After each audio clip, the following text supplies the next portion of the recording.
the leader. The third chapter and the first verse, I'm going to read it in two different books. First one, King James Version, it says, Joshua rose early in the morning, and they removed from Shittim and came to Jordan, he and all the children of Israel, and lodged there before they passed over.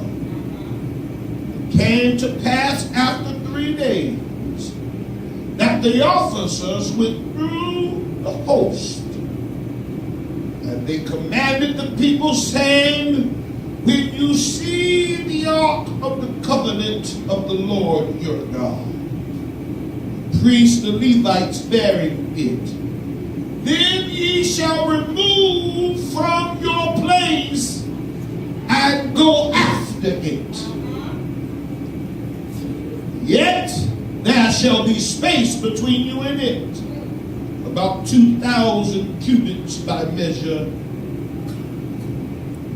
Come not near unto it, that ye may know the way by which ye must go. For ye have not passed this way heretofore.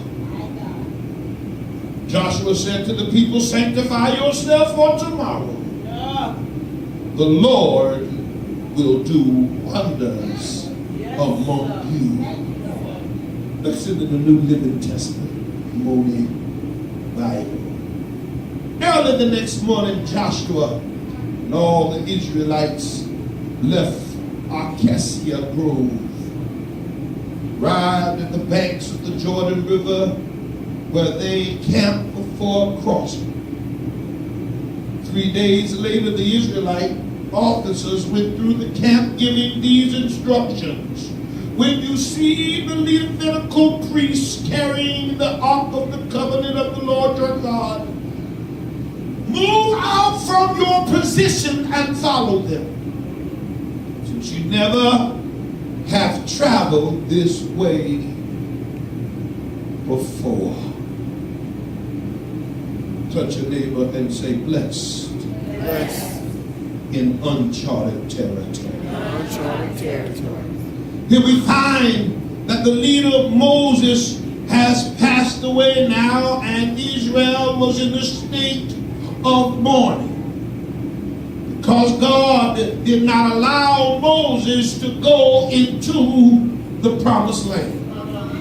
Now God has called Joshua, and just because you're called don't mean that you are established. Come on. Just because God calls you don't mean he's put you all the way in place.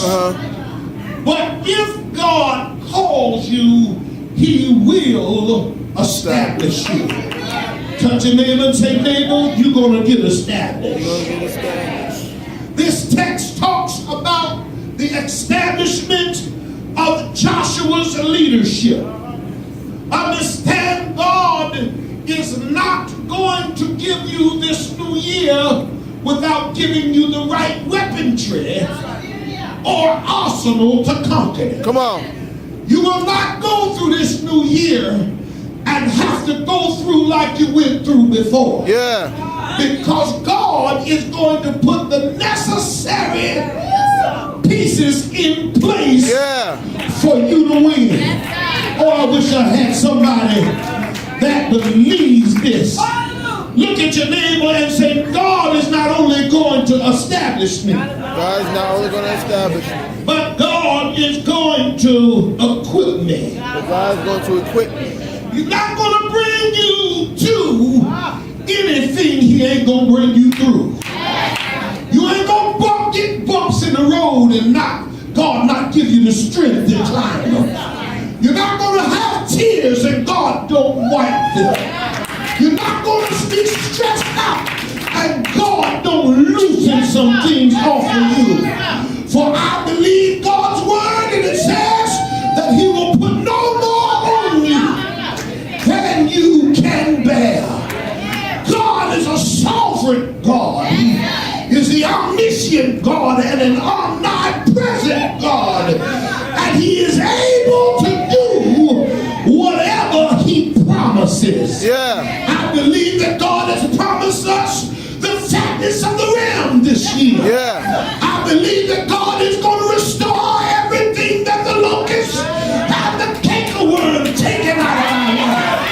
I believe that this year is going to be the year of success. I wish I had a believer that believed you about to walk into your blessing. Yeah. Oh, I need 3 people just to confirm this with me and say, neighbor, you're going to walk into your blessing. You're going to walk into your blessing. Oh, he's going to establish us this year. Oh, I got news for you because some of you worried about what you're facing now. And some of you are going through mental torments because of what the enemy has placed you through. But I'm here to tell you that God is a God that will establish. Oh, I feel like just stand there for a minute. Oh, God is establishing God. Oh, he knows how to allow you to cry this time, but didn't know how to let you get over it the next time. Oh, God is an establishing God. Sometimes he'll put you through some trouble. He'll put you through some headache just to give you a little bit of patience. Sometimes God will let you hurt just to give you experience because he's an establishing. He is an establishing God. Oh, I wish I had somebody that believed it, that'll pat on their chest like King Kong and say, God is establishing me. God is establishing you. Yes, Lord. Yes, Lord. But it's important that as God establishes us, it's important that we do not lose sight of the ark. That's right. That's right. Yes, sir.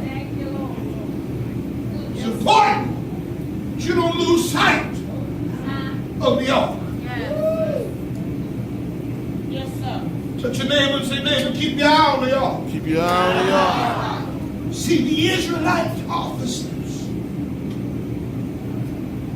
Levitical priests, ordered the Israelites, don't move. Don't move out of your position until the ark of the covenant is moved. So many times we move out of order. So many times we just stepped out of turn. So many times we went to a place that we shouldn't have been. Come on. Moving out of order.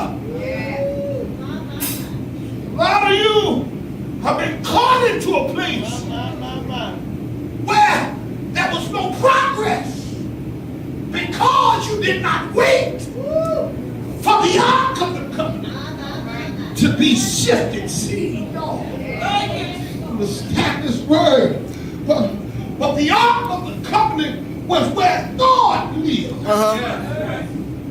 And what the priests were telling the people of God is you can't move until God moves fast. Come on. God got to shift before you can move. Yeah.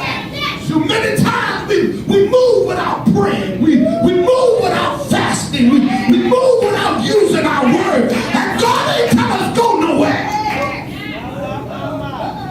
You got to wait for the shifting of the Spirit. Look at your neighbor and say, neighbor, a shift is about to happen.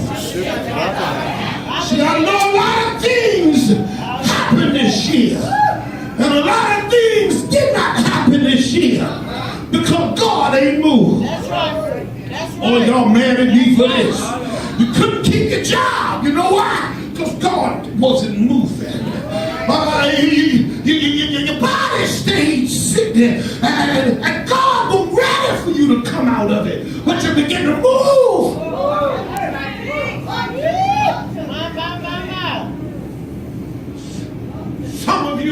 Some of you wouldn't move until God moved. Oh, y'all.